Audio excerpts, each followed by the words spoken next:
Bien, buenas noches para todos. ¿Cómo les ha ido?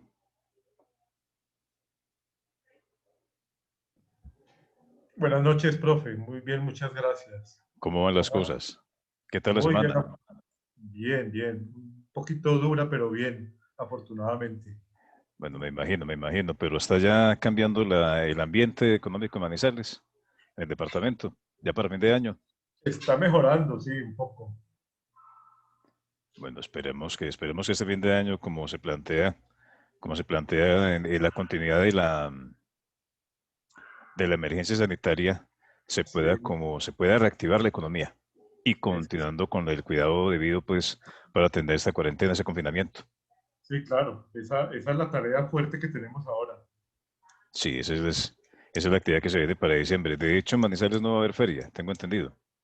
No, imposible, pues, y tiene que, pues, esa feria que es tan presencial, pues, no se puede hacer. No hay manera de poderla hacer. Sí, sí, es muy, muy complejo, muy complejo. Bueno, Sí, esperemos, sí. pero ya hay esperanza, ya hay fe. Ya hay vacuna. Bueno, el 10 de diciembre se da la aprobación de urgencia de la vacuna de Pfizer y BioNTech. Eso ya, eso ya, eso ya es una luz de esperanza, pues, para la reactivación social y económica del año 2021. Eso es positivo, sí. Eso Sí, tiene que ayudar. claro que tiene que ayudar y va a ayudar, seguro que sí. Bueno, Sí. Mauricio, muchas gracias. Iniciemos con la sesión del día de hoy. Antes de continuar, quisiera escuchar si tienen preguntas del material que les cargué de esa presentación sobre plan de negocio para reestructuraciones o sobre el material que hemos analizado durante el curso y que les he compartido en la plataforma. A mí me pareció muy interesante, profe, la adaptación del Z, del Alman Z Score a los diferentes sectores de la economía, porque creo que ese es un indicador muy, muy importante y muy útil para predecir quiebras. Y haberlo adaptado como lo adaptaron ahí en ese archivo que nos mandó, nos da muchas herramientas para acompañar a los empresarios en ese trabajo, porque, digamos, mi trabajo tiene que ver mucho con microempresas y pequeñas empresas, y estoy viendo muchas que se están yendo a procesos de insolvencia. Y uno dice, venga, si hubieran tenido una herramienta como estas antes, había algunos síntomas que se podían observar y que muy seguramente se pudo haber intervenido antes, pero desafortunadamente no se dio y pues están en ese proceso. Entonces me gustó mucho esa herramienta. El plan digamos, de negocios también me gustó. Es un plan muy estructurado y muy con el paso a paso de lo que debe ser. Me parece importante resaltar que es un compromiso muy fuerte que debe hacer el empresario cuando hace el plan de negocios para salir de la reorganización y salir bien. Creo que ahí hay mucho en que trabajar, apoyar a los empresarios en eso. Básicamente eso. Mauricio, yo tengo una invitación. Si tú navegas por internet y específicamente vas a la página web de la Universidad CESA, Sí, el CESA en Bogotá, ahí vas a encontrar la tesis. De hecho, en el archivo de Excel está referenciada la tesis. Ahí vas a sí, poder, la tesis de pregrado, vas a encontrar toda la explicación de cómo se construye, cómo se adapta ese indicador del Manescore para la ok, economía colombiana. excelente, listo. Ahí lo vas a encontrar, ahí lo vas a encontrar. Tengamos en cuenta que es el trabajo que hizo la universidad, el CESA, hoy entrega resultados hasta de un 60%. O sea, los resultados del Z-Score, el general, comparados con la adaptación que se hizo en Colombia, entrega resultados aproximados del 60%, que es muy bueno, Claro, es buenísimo. que es muy bueno, es muy bueno. Y, y ese indicador, aunque no se integra de manera inicial, cuando se hace análisis financiero, debería integrar ese análisis financiero de todos los días, porque él Sí, mide, él claro, mide, él mide esa, él mide esa sensibilidad de la caja. claro, ¿Cómo está claro, la caja? claro. ¿Cómo está la caja? Y Señor, digamos que ahí es muy importante resaltar mucho también la necesidad de que los empresarios tengan la información contable siempre al día, para que el indicador nos dé luces reales de la situación. Y más que al día que sea la real. Bueno, de hecho ya Ah, en sí, Colombia, de hecho ya en claro, Colombia se surtió el proceso de adaptación de los sistemas contables a las normas internacionales de información financiera. Entonces eso ya es una garantía. Un empresario que tenga sus estados financieros bajo NIF, esa información ya es confiable. Y sobre esa información se puede hacer un análisis de Alman que sea confiable. La claro, dificultad está cuando el empresario tiene la famosa contabilidad A y la contabilidad B y la contabilidad tributaria y la contabilidad para el claro, banco. claro. Lo que pasa es que eso sigue pasando hoy en día. A pesar de que hay el tema de las NIF, yo no veo que todas las empresas se hayan metido todavía en las NIF, a pesar de que es una obligación. Mira, les voy a compartir. Esta semana he hecho dos auditorías a dos empresas. Bueno, yo trabajo como auditor de sistemas de gestión, auditor de tercera parte. Y en la auditoría hemos encontrado que esas dos empresas se presentaron a los auxilios que el gobierno colombiano planteó en el decreto 560 y el anterior, el que dimos Sí, en el curso, y a las dos empresas les dieron los auxilios. ¿Por qué razón? ¿O como consecuencia de qué? De tener una información contable y financiera real, primero. Segundo, que la empresa tiene un sistema de gestión, no de calidad solamente, sino administrativo, que le permite funcionar como una empresa. sí, eso es muy importante. Entonces, y los auxilios están, hay dificultades para obtenerlos, claro, porque eso es un proceso, pero se pueden obtener, Sí, sí. se pueden obtener. Sí, lo que pasa es Fre- que hay fre- que estar muy organizados. sí, señor, ese es el secreto. Y segundo, frente al modelo el plan de negocios, que es lo que vamos a ver en la noche de hoy, en la sesión de hoy, hay una, hay, hay algo que quisiera que reflexionáramos. Lo primero, las organizaciones hacen planes de negocio o planes estratégicos pensando que siempre les va a ir bien. Ese es el argumento del plan. O sea, plantea una misión, plantea unos objetivos bajo el supuesto, bueno, y una proyección financiera bajo el supuesto de que espero el éxito. Pero el empresario en muy pocas ocasiones, cuando plantea el modelo de negocio y el plan estratégico, espera el fracaso. Eso nos lleva a la necesidad de que el empresario, para poder enfrentar esos procesos de insolvencia de manera activa, de manera efectiva, plantee su planeación por escenarios. O sea, ¿qué podría pasar si? ¿Qué podría pasar si me va bien, si me da mal, si tengo un comportamiento estable en el mercado, si tengo fuertes problemas de caja, de liquidez? ¿Qué podría pasar? Y de esa manera se pueden planificar los cambios, plantear los planes de contingencia, los planes de emergencia para atender urgencias y saber qué hacer. Pero el empresario nuestro tiene bueno, y no solamente el nuestro, el empresario en general, el microempresario, cuando entra en un ejercicio de planeación, plantea que siempre le va a ir bien que en el ejercicio. Y eso es una visión incompleta de la situación. O sea, como dicen los jóvenes, hay que tener plan y hay que tener plan B y hay que tener hasta el plan Z. Sí, claro, claro. Y, y uno de ellos es un plan guardado, un plan de contingencia guardado, pero conocido para poder enfrentar fenómenos de insolvencia. Esto como Sí. una breve introducción al tema del día de hoy. No sé si don Delio tiene algún comentario o el resto de los participantes. ¿Alguna pregunta? Que yo Ok, creo, Lee, profe, que señor. en eso que acaba de decir, la pandemia puso a los empresarios mucho más a pensar en eso, en cómo hago una planeación con un escenario negativo y muy negativo. Resalto esa parte que como positiva, porque antes no se hacía, antes lo que pasaba es que la planeación era todo para que le fuera siempre bien, pero la pandemia nos puso a pensar en que realmente podemos estar mal.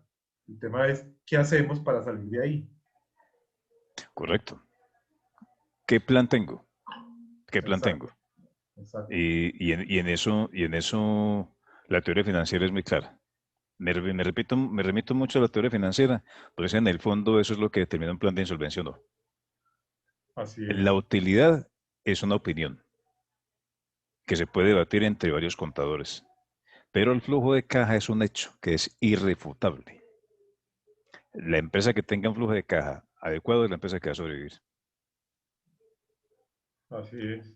Y los llevó a la otra ley, porque recuerden que hay ley de insolvencia para empresas y empresas naturales que tienen actividad comercial. También hay una ley de insolvencia para personas naturales que no tienen actividad comercial. Y en el fondo, la causa es la misma, los problemas de flujo de caja. Cuando hablamos de empresa, es porque el plan de negocios, desde las finanzas corporativas, no considera la posibilidad de disminución fuerte del flujo de caja. Igual pasa en las finanzas personales. ¿Cómo la persona enfrenta su flujo de caja? ¿Cómo lo proyecta? ¿Cuál es el plan de ahorro? ¿Cuál es el plan de inversión? En la medida que una persona se responde a esas preguntas, va a tener la posibilidad de alejar casi que de manera definitiva un proceso de insolvencia o por lo menos disminución dramática del flujo de caja que no le permita solventar sus gastos. Claro. En el fondo es eso. En el fondo es eso. Y para eso es el plan de negocio. Sí, lo que pasa es que ahí, digamos, nuestro sistema educativo falla en eso. No nos enseñan desde el colegio a manejar el dinero, a la relación con el dinero. Yo creo que eso viene desde ahí. Sí. Y nuestra relación con el dinero es una relación ambivalente. Lo Sí, deseamos, pero no nos gusta hablar de él. así es, exactamente. A todos nos gusta el dinero, pero no nos gusta hablar de él. De hecho, se considera en nuestro esquema social que hablar de dinero es un acto de mala educación. Claro, Y hay que hablar del dinero. totalmente. Sí, entonces, ¿cómo vamos a aprender? Ah, no sé si alguien tenga otra pregunta, pero quiero presentar, en este orden de ideas quiero plantearles un esquema. Antes de plantear el esquema, quisiera si alguien tiene comentarios o inquietudes.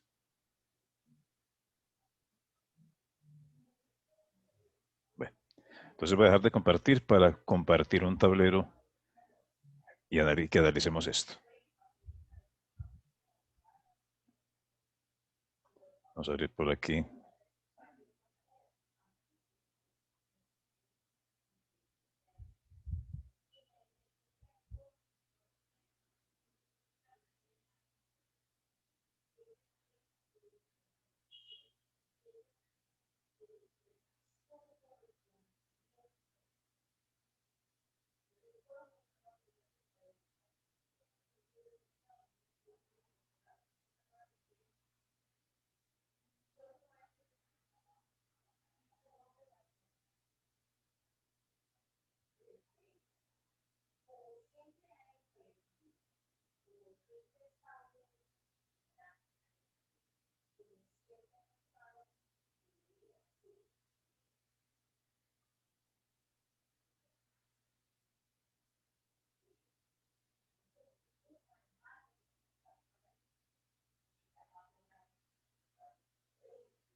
Es un poquito lento el tablero, pero ya va a cargar.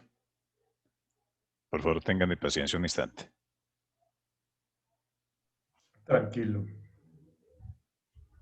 El internet a esta hora siempre está saturado, pero bueno. Sí, es una red que tampoco estaba preparada para un consumo todos al tiempo. Es cierto, es cierto. ¿No? Las telecomunicaciones a nivel global están pensadas sobre plataformas de comunicaciones físicas de hace 30, 40 años. Exactamente. Con una capacidad más liviana que la que estamos teniendo hoy. Sí, sí, sí, señor. Bueno, entonces por favor me confirman si ven un tablero amarillo. Sí, ya se Listo. ve. Bueno, muy bien. Vamos a hablar un poquito de sociología. Sociología, pero sociología aplicada a nuestro contexto colombiano. La Universidad de Antioquia, hacia la década del 80, elaboró un estudio que se llamaba, es un libro, si lo pueden conseguir, lo invito a que lo lean. Se llama Ética, Productividad y Trabajo en Antioquia. Así se llama el texto. Ética, Productividad y Trabajo en Antioquia. Esta es una edición de una investigación de la Universidad de Antioquia. El alma mater de la raza, como le dicen ellos. ¿Qué plantean ellos? A través de las teorías de Weber, Weber estudió mucho el modelo capitalista y el modelo calvinista de la ética del trabajo. Ellos plantean lo siguiente. Es un planteamiento, no quiere decir que sea mi opinión, es un planteamiento. Desde la religión hay una percepción muy distinta de estos tres temas y de la riqueza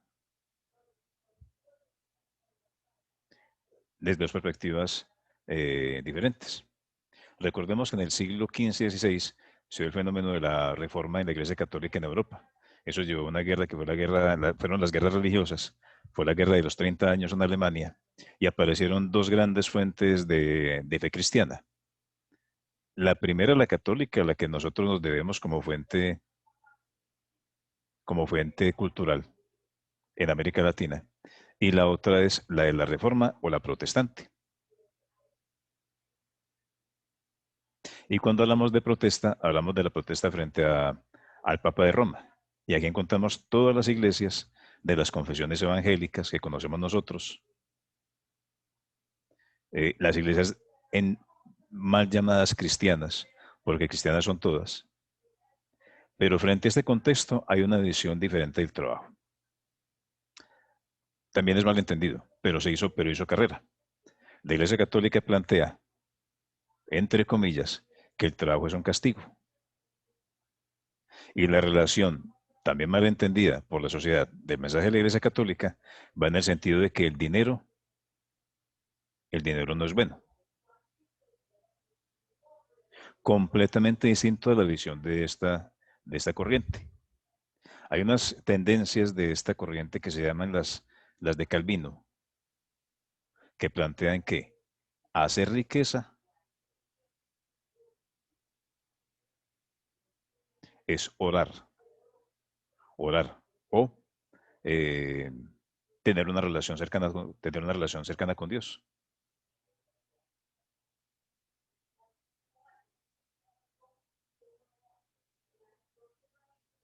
Por estas condiciones y por otras culturales, observen la diferencia que hay en en dos iglesias cristianas tan diferentes frente al manejo de la ética del trabajo, la productividad y el manejo de la riqueza. Y esto, aunque fue hace 400, 500 años, lo seguimos viviendo hoy y les voy a demostrar por qué.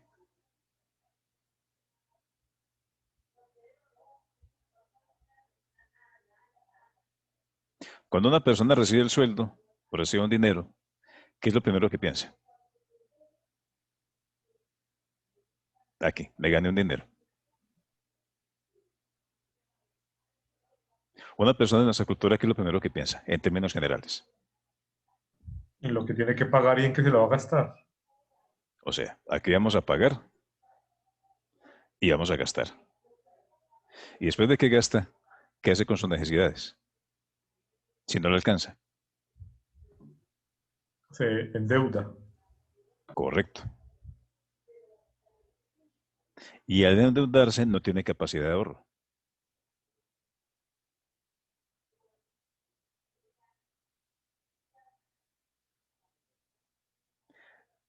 Aquí, al contrario, la propuesta es completamente diferente.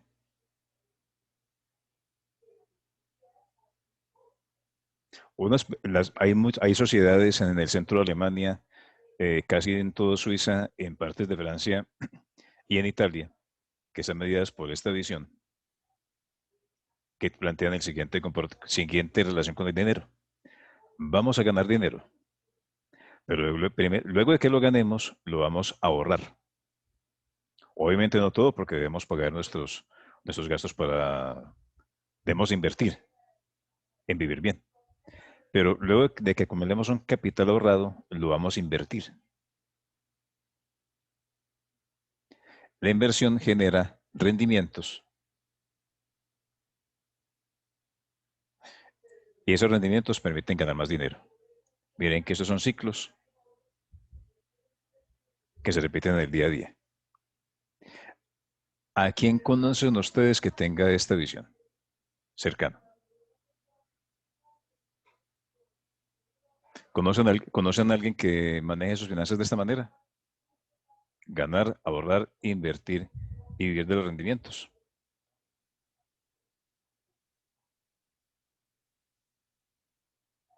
Es difícil, no lo vemos, porque no pertenece a nuestra cultura. Esta es la diferencia. Y lo que es para las personas es muy similar para las empresas. Observen que este comportamiento también lo viven las organizaciones. Hay organizaciones que ganan el dinero, lo gastan, se endeudan porque no tienen capital de trabajo y no tienen capacidad de ahorro, no tienen flujo de efectivo positivo. En cambio aquí hay empresas que tienen finanzas sanas, ganamos dinero, ahorramos, generamos proyectos de inversión en los activos y de los activos generamos más rendimiento, lo cual genera mayor ganancia, mayor capacidad de ahorro, mayor inversión. Caso de empresa colombiana que tiene ese esquema, Arturo Calle. Cuando arranca la cuarentena, en una entrevista, don Arturo plantea de una manera muy sencilla lo siguiente. Los gastos mensuales de la cadena de almacenes Arturo Calle valen 15.000 millones de pesos. Eso vale la operación. La empresa tiene en caja 5.000. Y yo tengo en caja tengo 8.000. Esto suma, si mis matemáticas no me fallan, suman 13.000 millones. Y don Arturo, en una cuenta de tienda, plantea la situación. Si la economía no abre, en 3 meses me enfrento a la quiebra. Pero durante los 3 meses, don Arturo hizo esta inversión. Él no prescindió empleados, envió personas a vacaciones, pero no desorganizó la nómina. Dejó invertir, pero no desorganizó la nómina. Esta capacidad de ahorro fue lo que le permitió a la organización Arturo Calle eh, enfrentar el confinamiento. ¿Qué opinión tienen sobre esto? ¿O qué pregunta hay?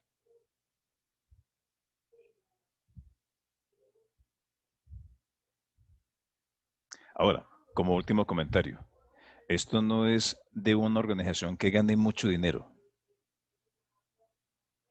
Una organización que tenga ventas pequeñas puede hacer lo mismo.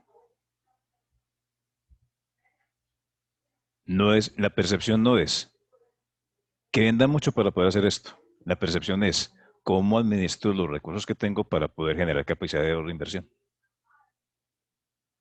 Esa es la pregunta.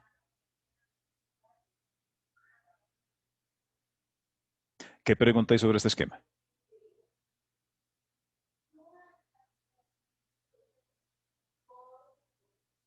Que yo creo, profe, que las empresas más fácilmente se quiebran cuando tienen dinero que cuando no lo tienen, porque no están organizados de esa manera. Entonces, ese volumen de dinero los desorganiza más y les hace perder el foco. Lo veo de esa manera. ¿Recuerdan lo que hablamos en la última sesión sobre los tipos de crisis? Hay Sí, unas crisis empresariales por la bonanza. exactamente. O sea, el tener mucho dinero, mucho dinero, tener gran cantidad de éxito en los negocios, también es un riesgo de crisis. ¿Me pregunta sobre esto? ¿Todo claro? Don Delio, ¿alguna pregunta?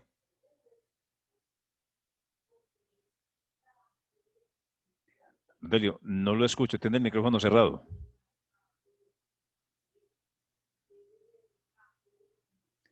Tiene el micrófono cerrado, Don Delio. Don Delio escribió en el chat que tiene problemas con el Ah, ya, micrófono. ya, listo, listo. Muy bien. Si tiene alguna pregunta, don Delio, entonces por el chat nos la escribe, aquí la respondemos. Bueno, entremos en materia entonces. Bueno, en materia ya entramos. Entremos en la presentación.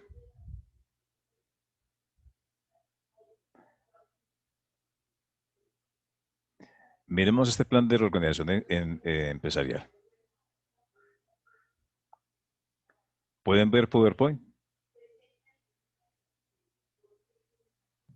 Sí, se ve bien. Muy bien, listo. Esto es un ciclo. Esto es un ciclo. Y este ciclo arranca como cuando uno va al médico. Lo primero que debe hacerse para elaborar un plan de negocios orientado hacia enfrentar una reestructuración es identificar estas alertas tempranas. Y las alertas tempranas ya tenemos una herramienta que es la aplicación del indicador Z-Alman. O sea, cómo el flujo de efectivo de la empresa o la capacidad de generar flujos de efectivo se está viendo comprometida o no. Eso es lo primero. Eso es lo primero. Ese es el primer indicador de muchos. Otros indicadores pueden ser disminución de las ventas, una situación como la que estamos en este momento, la obsolescencia de las líneas de producto que tengo, que no son atractivas para el mercado, para los clientes potenciales. Otra alerta pueden ser los problemas entre los socios. Empresas muy bollantes se pueden ver muy comprometidas por las dificultades de opinión o de gestión que tienen entre los diferentes socios de las empresas. O sea, hay diversos fuentes para esta alerta, pero ya tenemos una herramienta que es el indicador Alman Score, el Z-Alman Score. Muy bien. Cuando identificamos esas alertas tempranas, hay que hacer una labor de diagnóstico. Esta labor de diagnóstico ¿en qué consiste? Identificar las causas de esas alertas.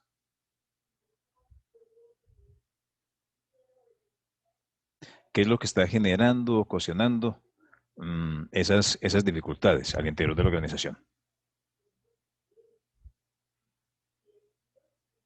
Si después de hay una labor previa, si logramos intervenir estas causas antes de que el flujo de caja de la empresa se vea comprometido, pues la empresa no tendrá que hacer esto de aquí en adelante. O sea, el plan de negocios para reestructuración es un plan que solamente se activa cuando la empresa ya tiene que verse inmersa en un proceso de insolvencia. ¿Qué es lo mejor? Atender las alertas, hacer un diagnóstico rápido y temprano para poder intervenir en la empresa, definir qué hacer frente a las causas que estamos identificando y evitar llegar a tener que acogernos a una ley de insolvencia. O sea, todo lo preventivo, todo lo preventivo, todo lo preventivo. Cuando ya no somos capaces de atender estas causas que identificamos en el diagnóstico y ya nos vemos abocados a presentarnos a la ley 1116, en este caso,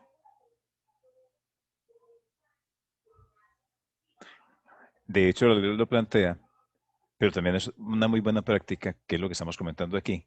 Debe elaborarse un plan de negocio. Un plan de negocio. Ese plan de negocio tiene unos componentes que ya vamos a ver a continuación. Aquí está, me quedo de más. Con el plan de negocio formulado, presentamos ese plan de negocio con el resto de la documentación para iniciar el proceso de insolvencia. Recuerden que el plan de negocio, el documento hace parte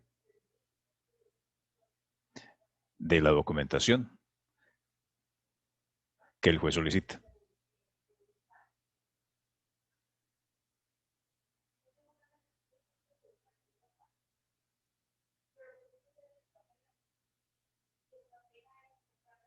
Pero atención a esto. El acogerse a la ley de insolvencia es un paso administrativo, pero el plan de negocio se va a implementar en todo el resto del ciclo. Me explico. El plan debe implementarse, se debe hacer monitoreo a los objetivos planteados en el plan, ese monitoreo debería permitir el cumplimiento de los acuerdos pactados frente al juez. Me explico. Si en el plan de negocios viene que debe ser, que es obligatorio, una reestructuración de los pasivos,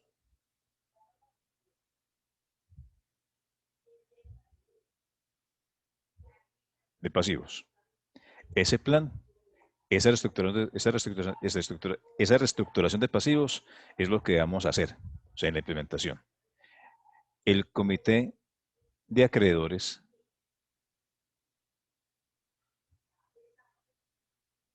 y el promotor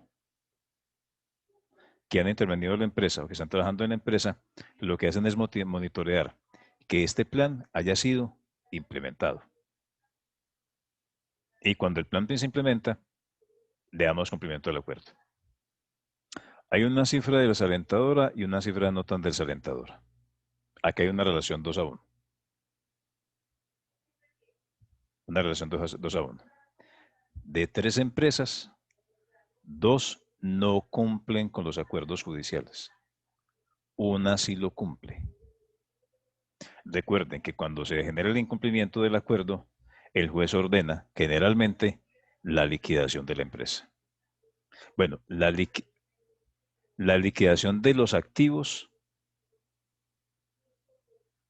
o la venta de la actividad empresarial para que otro actor empresarial retome la actividad, se le paguen a los acreedores y la actividad pueda continuar.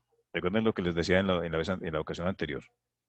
Las empresas no se quiebran los promotores y los dueños de la empresa. La actividad puede continuar con un promotor o un accionista que tenga la capacidad empresarial para continuar con la actividad empresarial. ¿Le hago entender? Para ejemplificar esto, miremos el caso de la compra de minas de oro en las zonas auríferas de Colombia. Los mineros artesanales, en ocasiones, por dificultades o de gestión o por dificultades por falta de capital de trabajo, no estaban en capacidad de hacer las inversiones requeridas para hacer productivas las minas de las cuales eran dueños. Las grandes empresas mineras lo que hacían en su momento y lo que siguen haciendo es comprar las minas para inyectar recursos y hacer productiva la actividad. Observen que el problema no es de la actividad, el problema es de la capacidad que tiene el primer dueño, el minero artesanal, para poder desarrollarla de manera productiva y competitiva. Eso es lo que se busca de igual manera el proceso. Don Delio acaba de levantar la mano. Va a ver qué aparece en el chat.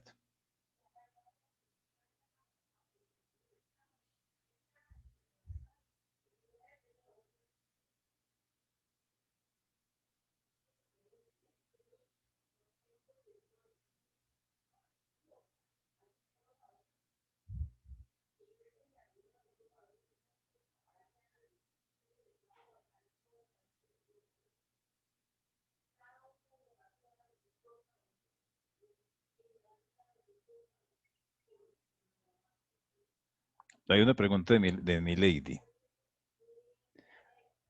Mientras la empresa tenga finanzas sanas, es fácil asumir esta figura, pero cuando ya está endeudada, ¿qué hacer? Mi lady, hay varios caminos a enfrentar. El primero de ellos es buscar créditos con menor tasa de interés. Los créditos o el endeudamiento empresarial, ¿por qué se hace tan, tan lesivo en ocasiones? Porque la tasa de interés a la cual tenemos contratados los créditos es una tasa muy alta. Una primera estrategia es buscar una compra de cartera a una tasa menor, que le permita a la empresa tener flujo de caja. Lo otro, extender la vida de los créditos de tal manera que que la empresa pueda tener un flujo de caja mayor, pagando menos pero en más tiempo. Esa es una de las estrategias. Pero la fundamental es aumentar la capacidad operativa. La capacidad operativa. Me explico. La expansión empresarial es lo que permite tener flujo de caja positivo y enfrentar las deudas. La expansión empresarial, la expansión de la actividad, es lo que permite que se puedan enfrentar las deudas de manera efectiva. No sé si Milady quede claro el comentario. Bueno, don Dailo dice que no tiene preguntas por Es, ahora. Señora, sí, señor. Buenas noches, qué buenas pena. noches, Milady, ¿cómo estás? Muy bien, gracias. Me alegra. Sí, viendo pues como la figura inicial que usted plantea, pues tanto en las finanzas personales como en las empresariales, pues debería ser lo óptimo, ¿cierto? Sí, Pero pues lo que yo le decía ahí, cuando ya la empresa está a un nivel en el que pues su nivel de endeudamiento pues es muy grande, retomar esa figura es un poco complejo. Usted me habla de varias opciones, ¿cierto? Pero como usted mismo dice, el tema de la expansión es lo más importante en ese momento. Lastimosamente con todo este tema, el tema de expansión de empresas es un poco complejo. Entonces, pues bueno, igual la figura está y hay que empezar a tomarla como un ejemplo o como un proceso a emprender en cada una de las empresas. Milady, se me olvida comentarte otra cosa, comentarle para todos otro aspecto. Mire, o expando la empresa o hago más eficiente la operación. Una de las dos. Ok. Expandirla en este momento, todos sabemos es complejo por la situación en la que estamos, pero la otra alternativa es buscar, ojo a esto, ahorros inteligentes en la operación. ¿Y a qué me refiero inteligentes? Ahorros en la operación que permitan aumentar el flujo de caja con el nivel de operación que tengo. Ejemplo, en este momento estamos trabajando con el concepto de teletrabajo. Hay algunas actividades empresariales que se pueden manejar por teletrabajo. Eh, si este esquema se implementa bien, de manera inteligente, de manera productiva al interior de las empresas, podríamos eliminar el concepto de arrendamiento y de pago de servicios públicos, o por lo menos una parte de ellos. Al eliminar ese componente de arrendamientos y servicios públicos, estamos liberando flujo de caja. ¿Debo entender? Entonces, la otra fuente es, ¿cómo hacemos ahorros inteligentes al interior de la empresa para poder liberar flujo de caja? Esa es la otra alternativa. Eh, hay algunas actividades empresariales en las cuales el endeudamiento es inevitable, porque así funciona el negocio. Ejemplo, sector constructor. Un ingeniero civil, una compañía constructora, una compañía inmobiliaria, solamente puede desarrollar un proyecto inmobiliario si se endeuda. Pocas tienen la capacidad o el músculo financiero para hacer un proyecto de vivienda con recursos propios. Entonces es necesario tener como socio al sector financiero. Una buena relación con el sector financiero, con nuestro banco, permite manejar ese nivel de endeudamiento. ¿Me hago entender?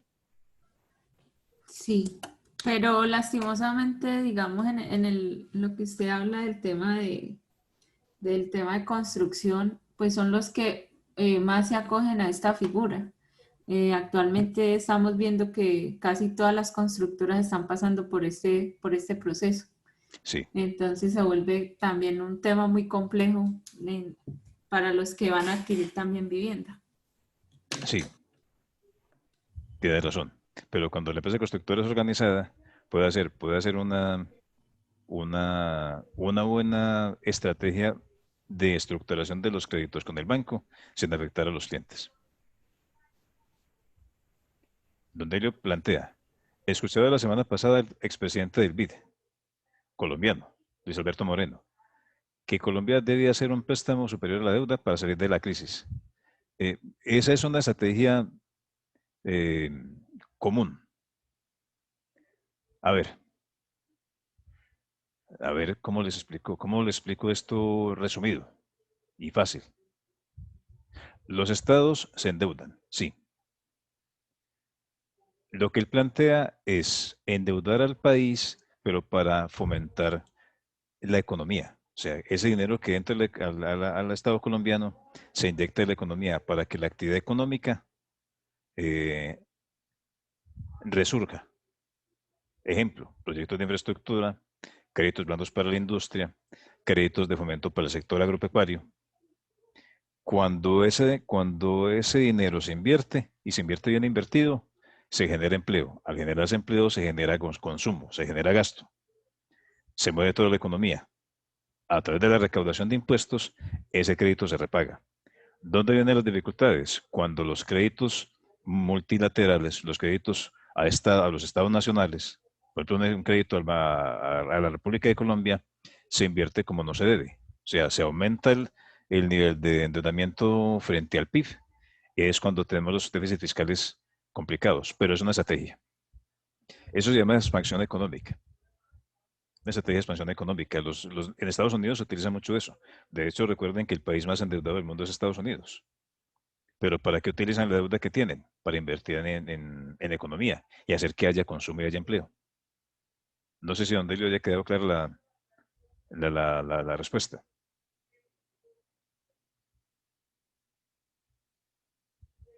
Pero esto tiene que ver más con un manejo macroeconómico, que afecta a la empresa, pero en la microeconomía, que es la economía de las empresas, hay otras consideraciones.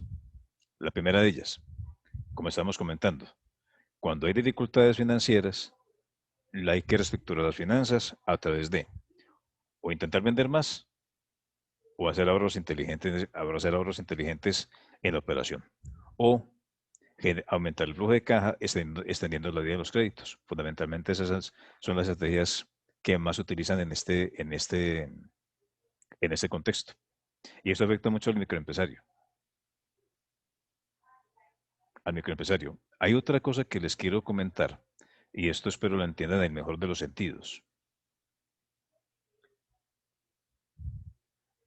¿Y qué es? Nuestros microempresarios, muchos de ellos, no, ¿cómo lo digo? Que no suene agresivo.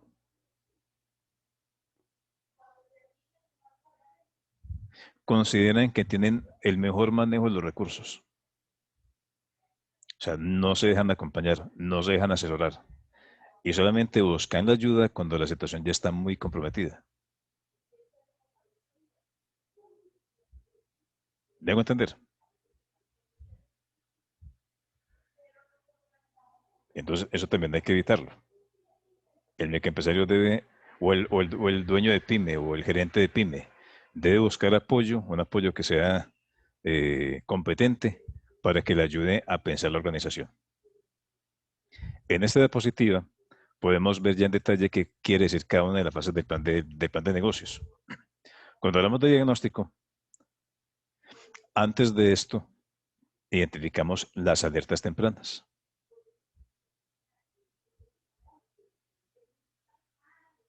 Fundamentalmente la aplicación del Z-Alman, para saber rápidamente qué fue lo que pasó. El diagnóstico plantea esto. Hay que definir quién es el diagnóstico. Fundamentalmente hay que identificar las causas de la crisis y hay que hacer un análisis del flujo efectivo. O sea, ¿cómo estamos? ¿Está positivo, negativo, está muy bajito o está en cero? Y con ese análisis del flujo de negocio se debe generar un análisis de qué tan viable es el negocio a futuro. A futuro. ¿Qué resulta de esto? Aquí hay varias opciones. Primera, ¿puedo reestructurarme sin necesidad de ir a ley de insolvencia? Ideal. Segundo, me acojo a la ley de insolvencia y genero un plan de negocios. Tercero, no hay nada que hacer, cierro la operación.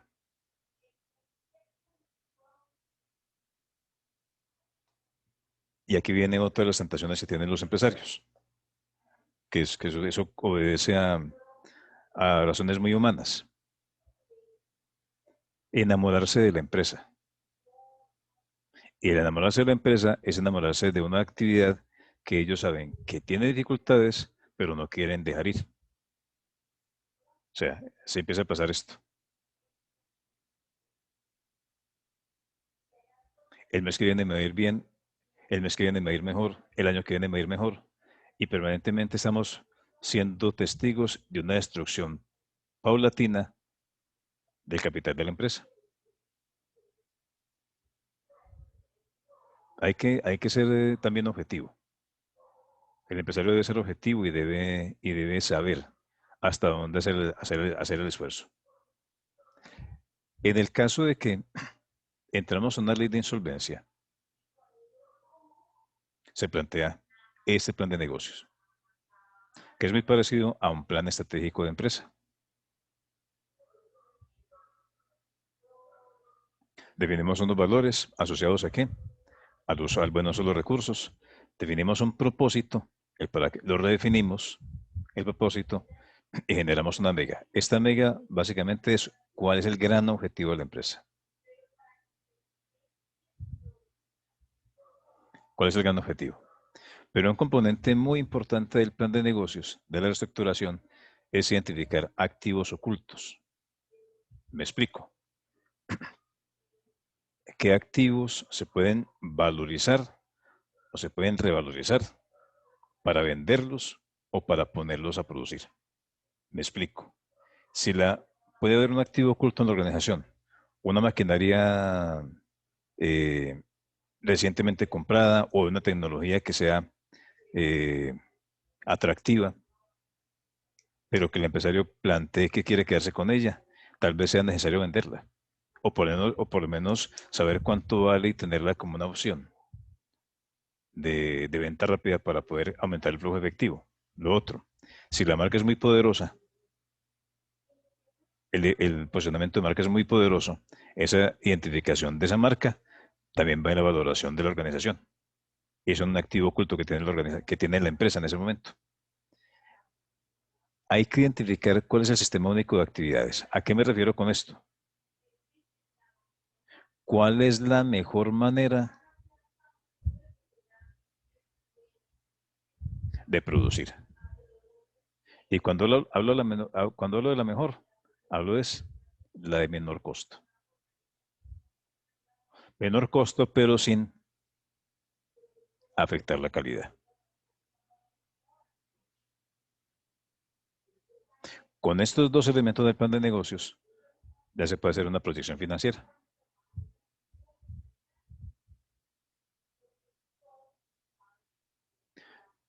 ¿Qué pregunta ya está acá?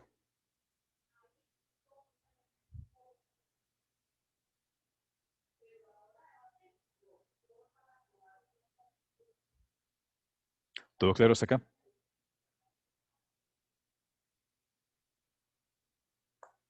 Listo. ¿El siguiente paso cuál es? Acogerse a la ley de insolvencia. Fundamentalmente, este paso del plan de negocio consiste en lo que vimos en la sesión, el módulo 1 del curso. Cómo a través de la presentación del caso ante la autoridad competente, convalidamos un acuerdo y presentamos fundamentalmente la solicitud ante esa autoridad. Esta acogerse a la ley de insolvencia es el módulo 1 del curso que estamos viendo. Ahora, la implementación. ¿Qué es? El plan de negocio que diseñamos acá. Voy a llamar esto A, que es este mismo plan de negocio. Se debe presentar ¿a quién? A todas las partes interesadas. Empleados, acreedores, el mismo Estado, obviamente que es obligatorio ante la DIAN, la comunidad aledaña. Hay que presentarle el plan para que ellos entiendan que el objetivo final es salir de la crisis y volver a tener un nivel de crecimiento que le permita a la empresa estar tranquila en su operación. Buscar fuentes de financiamiento, reelaborar un flujo de efectivo y plantear unos indicadores de crisis.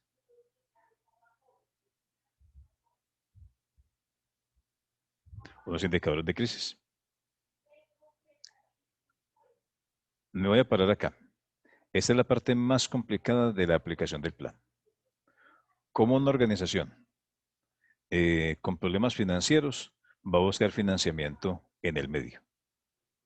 La primera impresión es que no lo vamos a encontrar. No lo vamos a encontrar. Los bancos nos van a prestar, pero si el plan está suficientemente sustentado, podemos encontrar en el sistema financiero una opción de financiamiento que nos permita trabajar. Obviamente a una mayor tasa de interés, porque hay más riesgo. Pero es posible hacerlo. De hecho, eso se conocen como capitales de riesgo o créditos de alto riesgo. Pero como están sustentados en un acuerdo de insolvencia, puede buscarse esa figura. No es fácil, no es fácil, pero es posible. Es posible. Elaboramos un flujo efectivo, o sea, proyectamos las finanzas de la empresa a futuro para poder controlar. Y cuando hablamos de indicadores de crisis, hablamos es de indicadores que me permitan evaluar cómo voy en la crisis en la que estoy. ¿Cómo voy? En el tema de mercado y en el tema financiero. ¿Cómo estoy mejorando mi posición o cómo estoy desmejorando mi posición financiera? ¿Cómo estoy enfrentando la situación del mercado? ¿De qué manera lo estoy haciendo? Eso es lo que plantea ese tablero de indicadores. Y en el monitoreo, que tiene que ver con el tablero de control, frente al promotor, frente al comité de acreedores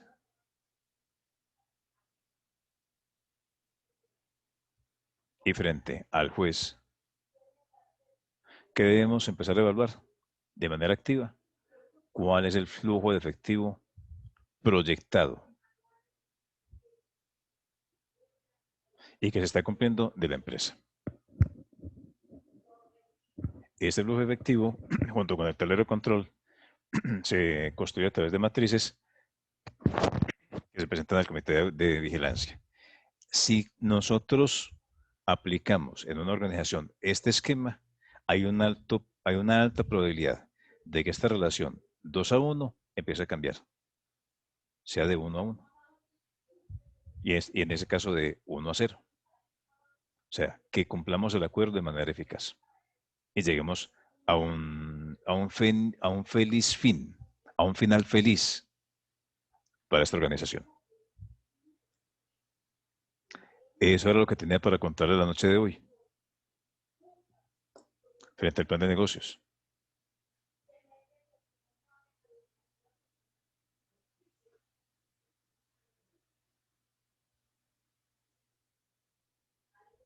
¿Alguien planteó aquí en el chat?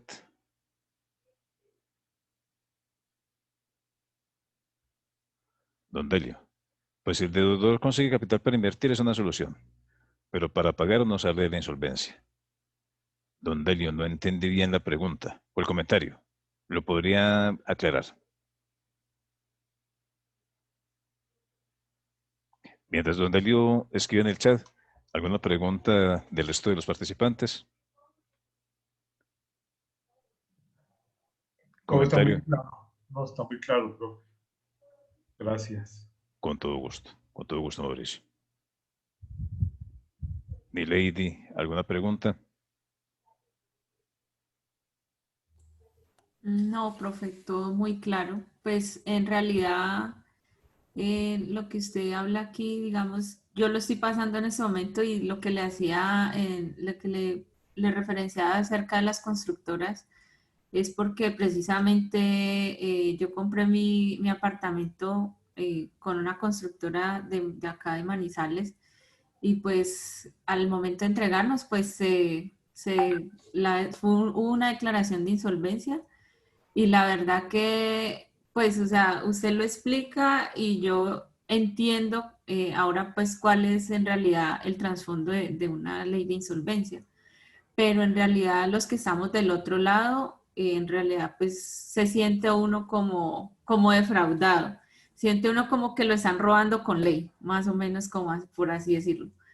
pero ahora que lo veo desde este punto de vista y desde todo lo que se tiene que hacer para poder llegar hasta este punto, pues veo que también hay un camino muy largo y también hay un proceso muy largo para poderse definir en insolvencia. Lady, tienes todo el derecho a sentirte defraudada de alguna manera. Por eso tú eres la principal afectada, tú eres la cliente de la organización que se ve afectada. Y tienes todo el derecho. Y yo también estaría en una situación igual que tú, más angustiosa. ¿Por qué? Porque es el fruto de muchos años de esfuerzo, invertir los ahorros comprando un apartamento para que la empresa constructora en este momento determinado se declare en insolvencia.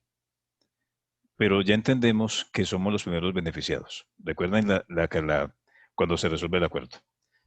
Recuerden que hay unos niveles de atención. Primero de ellos, se paga el promotor y el abogado. Se pagan las costas judiciales. Pero también se paga después a empleados y a los clientes y a los acreedores. En último, los últimos beneficios que se obtienen del acuerdo de insolvencia lo van a tener los dueños de la organización. De hecho, como es un proceso público, las juntas de socios, de clientes o las agremiaciones de clientes también hacen parte activa de los procesos de insolvencia. ¿Por qué? Porque ellos pueden presentar ante la misma autoridad judicial o ante la autoridad judicial las afectaciones de las cuales mm, a las cuales están viendo enfrentados por esta situación. Todo el tema también pasa por la buena fe. Si uno ve que la empresa tiene buena fe y tiene la intención de resolver sus dificultades, pues uno podría esperar. Pero tú como cliente de la organización, estás afectada pero bueno, me parece muy bien y me halaga que lo que hemos visto en este curso te ha abierto el panorama, te ha presentado la situación como es, frente al caso que tienes. Sí, claro que sí, profe. Muchísimas gracias. Con todo gusto y espero que la situación se resuelva para bien para ti. Muchísimas gracias. Listo. Don Delio. Profe, hago referencia a la propuesta del expresidente del BID. Conseguir una persona. Bueno. Bueno, conseguir una persona natural o jurídica. Un préstamo estando en insolvencia es muy difícil, sí, tiene razón. Pero si el flujo de caja, si el proyecto se presenta de manera adecuada, se puede buscar un financiamiento. Y sí, tiene razón, la tasa de interés va a ser más alta. Porque recuerden que hay un principio en finanzas, a mayor riesgo, mayor rendimiento. Y en ese caso el riesgo lo está cubriendo ¿quién? Quien pone el dinero. Por lo tanto, cobra más interés por el riesgo que está enfrentando. Profe, Señor. ahí hay un tema que vale la pena resaltar y es, claro, hay una dificultad muy grande para los empresarios que están en insolvencia, de que se les hace muy difícil conseguir recursos en la banca. Sí, Hoy en día, que ahí está ese surgimiento de las fintech, que son esas entidades financieras digitales. Las fintech están mirando mucho más las empresas con el futuro y no con el pasado como lo hacen los bancos. Ya hemos visto casos de empresas que, a pesar de que están en insolvencia y muestran un muy buen flujo de caja proyectado, la fintech le apuesta a ese proyecto. así es. Esas son las nuevas fuentes de financiación. Las fintech son empresas tecnológicas enfocadas a temas financieros. De hecho, hay unos bancos muy grandes en Brasil, casualmente fundados por colombianos, que son fintech. Y lo que dice Mauricio es cierto. Se busca más la vida futura de la empresa que lo que pasó. O sea, se apuesta a esa creación de riqueza empresarial. Mauricio, muchas gracias por la intervención. No, profe, gracias a usted. Con todo gusto. ¿Alguna otra pregunta, comentario, inquietud? Bueno, esto es lo que les quería contar. Voy a cargar este video, que es el de la segunda sesión, para que ustedes lo puedan ver cuando deseen. Si tienen inquietudes sobre el tema, para el fin de semana, bueno, antes del fin de semana voy a estar cargando en la plataforma las evaluaciones para que ustedes las respondan. Es una prueba muy sencilla de conocimiento de lo que ustedes han leído y hemos hablado de aquí en estas sesiones de trabajo. Si no hay más inquietudes, yo les agradezco mucho. Espero que estén muy bien. Les deseo una muy feliz Navidad. Salud, que es lo primero que necesitamos para ustedes y para sus familias. Gracias, profe. Igualmente para usted. Muchas gracias, con todo gusto. Muy Lady, interesante Mauricio. el Señor. tema. Muy interesante el tema. Bueno, qué bueno que haya sido de su interés. Me alegra eso. Gracias. Kelly, feliz noche. Nelly, feliz noche. Luz, igual. Don Delio, feliz noche. Muchas gracias. Muchas gracias, profe. Feliz noche para usted también. Nelly, ¿a qué libro te refieres? Al que habló inicialmente cuando estaba haciendo la gráfica. Es que no lo Ah, bueno, alcancé. hay una tesis del CESA. Es del Colegio Superior de Administración de Empresas en Bogotá. Tú la puedes buscar en internet. Es una tesis que habla sobre cómo se calculan los índices de Alman Score para Colombia.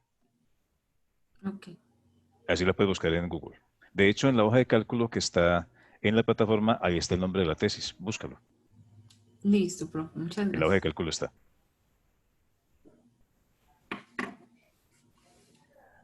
Bueno, les deseo una feliz noche. Cuídense mucho. Muchas gracias para todos. Igualmente. Saludos. Buenas noches. Igual, feliz noche. Muchas gracias. Chao, Mauricio, que estés bien. Hasta luego. Chao.